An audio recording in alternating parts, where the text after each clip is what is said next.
Hey, how's it going everybody? My name is Deeks and welcome back to another Starcraft 2 Heart of the Storm broadcast. This time it is going to be a Zerg versus Terran here on the map Neo Planet S.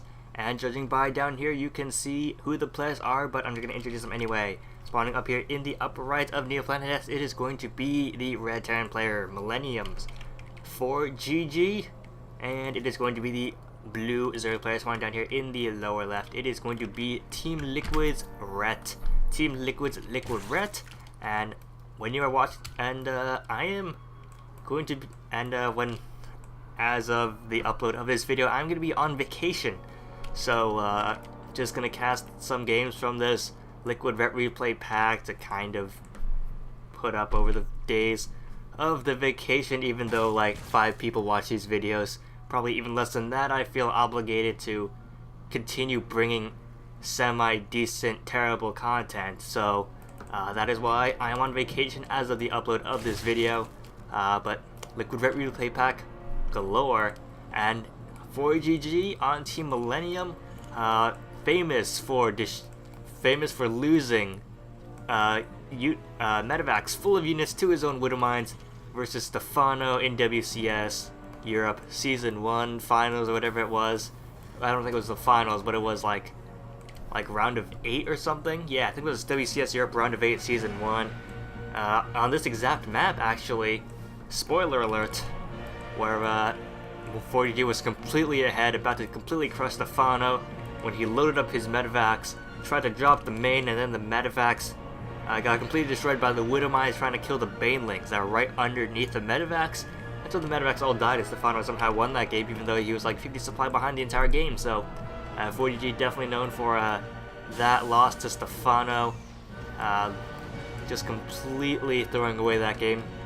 Widow Mines, good Zerg unit. Let's see if LiquidRet can build Widow Mines. Unfortunately, it's not in the spawn larva, so I don't think Ret has the ability to make Widow Mines in this game. So not sure if that will affect his gameplay at all. But 15 hatch going down, no reason not to 15 hatch against the Terran player. Almost just got a proxy 2 gate or proxy 1 gate or something stupid like that that the Terran can do, but ForGG is not gonna do that. Probably gonna go for one Rax Reaper into expand. Seems to be a pretty common Terran strategy these days. Ret saving up a lot of money, gonna get double queen out. Probably, yes, there goes double queen, and there goes ForGG's second command center. May get that third command center that Terran players do like to do, but that opens you up to the risk of Zerg just completely roach busting you, or roach busting you, roach busting, roach bailing busting, ling bailing busting. So Terran players, go 3 command center at your own risk. But looks like ForGG will just go for a factory and get that reactor up, so you can start to get Hellions, because Hellions, every single Terran player gets Hellions because you can get map control with them. And this Reaper is going to come up. 2 Reapers now joining the party. This Queen looks like in position to deny these Reapers, but Reapers are pretty good. They don't do a lot of damage, but Queens, the main problem is Queens. Queens don't do any damage at all. They do 8 damage, so it's 4 times 2, which is 8 damage. But even if Reapers had 1 armor, which they don't, but it doesn't really matter what I'm trying to say. Reapers don't take any damage from Queens, because Queens just do so little damage. 60 divided by 8 is like 7.5. So it takes 7, almost 8 hits from a Queen to kill a Reaper, but Reapers just run away so quickly that Queens can't really get those full 8 hits off. They can just micro back, and Queens, Queens don't do a lot of damage. That's all I'm trying to say. Queen should get a buff, in my humble opinion. Would help a little bit against Reapers. Would help a lot against Hellbats. Not a lot, but it would help a little bit against Hellbats. Just makes Zerg's life a little bit easier. Besides, it's not going to be like Zerg can just walk with a bunch of Queens across the map and completely destroy everything, because Queens walk so slowly off creep. So it's not like giving them a small damage buff would be completely game breaking. Just to help against Zergling run-bys, help against some Marines, help against those pesky Protoss, Zealot pressures, Zealot Stalker, Warpanes, all those things. So I am an advocate of making queens more powerful.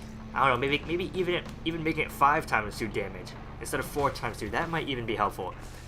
Maybe even just 8 flat damage, or 10 or 8, 9, 10 flat damage, so it's not affected by armor as much.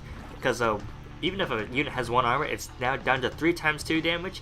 So it's 6 damage instead of 8 just by having 1 armor. Oh, Zergling's getting roasted right there. So yeah, I'm just advocating increased queen damage. Maybe even increased spore damage. Spore crawlers only do 15 damage. I'm just advocating a whole bunch of Zerg changes that would make Zergs live much easier against Reapers and Hellbats. Because Reapers and Hellbats definitely are annoying if you're a Zerg player, but here comes the Hellion Reaper that generally you need roaches to stop. If you don't have roaches, it is very difficult to stop. ForGG could just run by into the main base, but I don't think he really wants to risk it quite yet. Gonna try to kill some creep tumors. LiquidRet not building any Zerglings to stop this. He does have a lot of money though. I don't know what he's saving up all this money for. Maybe getting a lot of Zerglings, but he is floating 800 minerals. Not quite sure what LiquidRet is saving up all this money for. Zerglings trying to get us around on those Hellions, but not really killing one, but only one. Losing tons and tons of Zerglings to that Reaper Hellion. No roaches coming out either. Roaches definitely would help. And Queen just getting completely destroyed right there. Completely roasted, and now all these drones are completely vulnerable. 30 Zerglings trying to come out, but is it going to be enough? Reaper Hellion is really good against Zerglings. If it was Reaper Hellbat, the game would probably be over by now. But Hellion Reaper, it's almost already over.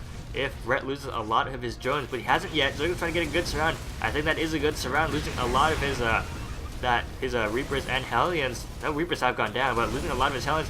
There he goes that surround. There goes one Reaper. More Hellions trying to join the fight. Trying to get some surrounds on that Hellions yet again.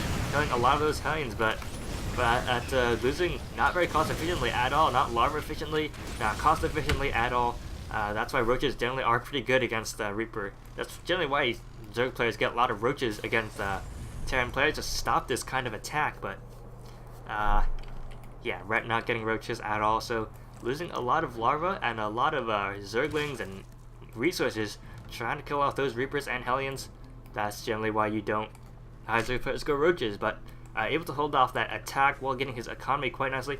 Now getting roaches, now getting that billionaires. +1/+1 is almost done, increasing the usability. Is that a real word? Usability of those Zerglings. So any subsequent attacks should be a little bit more effective at stopping these Reapers and Hellions. Oh, just some Hellions. But there are 2 Widow Mines, and that could turn the tide of these lower the effectiveness of these Zerglings even further. Zerglings is probably the worst thing you can do against something like this. 2 Widow Mines going to try to kill off those Overlords. Not sure if that's worth it at all. But the Queens are now out, but those Queens definitely are very weak. They don't do a lot of damage. That's why I advocate increased Queen damage. That Queen, 3 health, just splash damage from those Hellions could kill it off, and it does. But roaches now are out, so roaches should be able to clear away this attack. Gonna kill off those Widow Mines. One Widow Mine goes down, 2 Widow Mines go down, and Reaper Hellion has completely denied LiquidRet's creep spread. Creep trying to spread in this entire area. This is where you generally watch a creep, generally around here and even further out if possible. But those Reaper and Hellions with scans able to completely clean up all of those creep tumors. Oh, LiquidRet massing up roaches. This could be a roach baneling bust, and even getting baneling speed. So this could be, it is going to be a roach baneling bust. At the front, ForGG has gone for command center first. 3 command centers does have a command center. Army supply does show that LiquidRet does have the advantage, and all these Hellions are going to see those roaches. ForGG should start to get a lot of bunkers up, a lot of Marauders and Widow Mines up, trying to get another bunker right there. As you can see in his vision, there's a lot of Marines. Cancel that bunker. Don't cancel the bunker. You need that bunker to hold off this roach attack and baneling attack. Oh, this could be bad. Our Widow Mines here to defend, but there is an Overseer on the way. Yes, Overseer right there, and ForGG does not know about that. Those banelings. He sees the roaches, and he's trying to retreat. This is looking pretty grim for ForGG.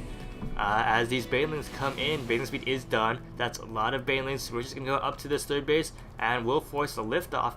Banelings and Zerglings coming from behind, and this third base needs to be lifted up. There goes that lift up, but here comes the main attack. There are lots of oh no, you need those units here to those units here to defend this attack. Here comes all those roaches. Roaches soaking up all the Widow Mines, so Banelings have free reign on these supply depots and bunkers.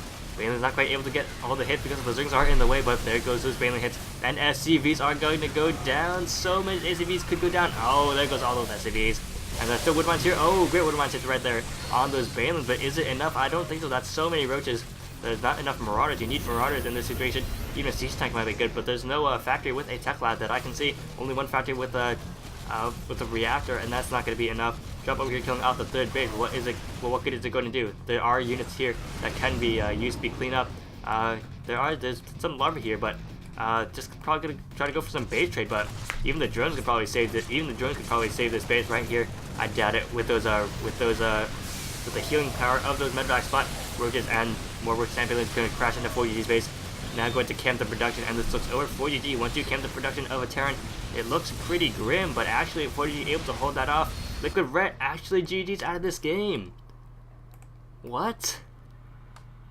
Wow, ForGG able to hold off that attack with lots of Marines and Marauders. And I guess this medevac, lifting this medevac counterattack was a good idea after all. I was like, oh, you need to keep those medevacs there to help defend this attack, but I guess that was a good choice, killing off the third base and completely in the main of the LiquidRet harvest account. Actually, I don't know. He did have Zerglings here, which could have defended this attack. He did lose his natural, but yeah, ForGG still has 3 orbitals up. So yeah, I guess LiquidRet was forced to GG. So surprising ending right there. Not quite what I was expecting, but hope you guys enjoyed that. Don't forget the old thumbs up and subscribe, and thanks for watching.